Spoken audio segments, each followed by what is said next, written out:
Hello again and welcome back to another tutorial. In this video, I'm going to show you how to fix Roblox crash error. If you are new to the channel, please leave a like and consider subscribing. So without further ado, let's jump straight into the video. Now I'm going to show you some fixes that I know, specifically this error right here.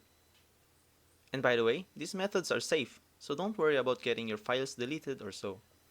Now, for fix number 1, press Window key on your keyboard and search for Disk Cleanup. Then hit OK. Make sure your C drive is selected, and here, uncheck everything except thumbnails.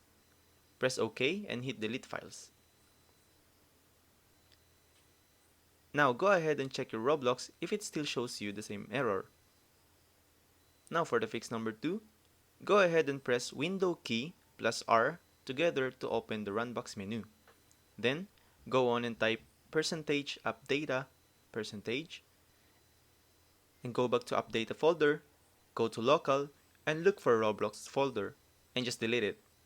Go back to Runbox by pressing Window R again, then this time type %temp, hit OK, and same with a while ago, find the Roblox folder and delete it as well.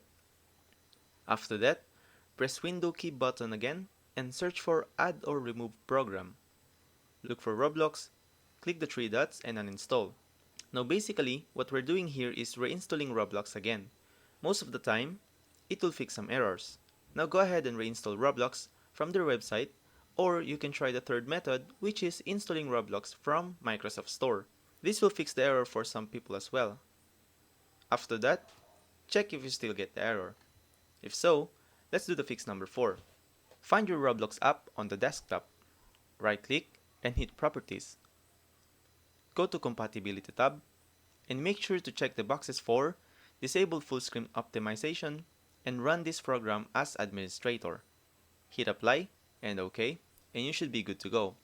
Now for the 5th method, go to your browser, go to Settings, click Privacy and Security on the left side. From here, click Cookies and Other Site Data. Scroll down and click See All Sites Data and Permissions. On the search bar, type roblox.com and click Delete. And there you have it. That's all the fix that I know. I hope this one helps. See you guys on the next one. Thanks for watching.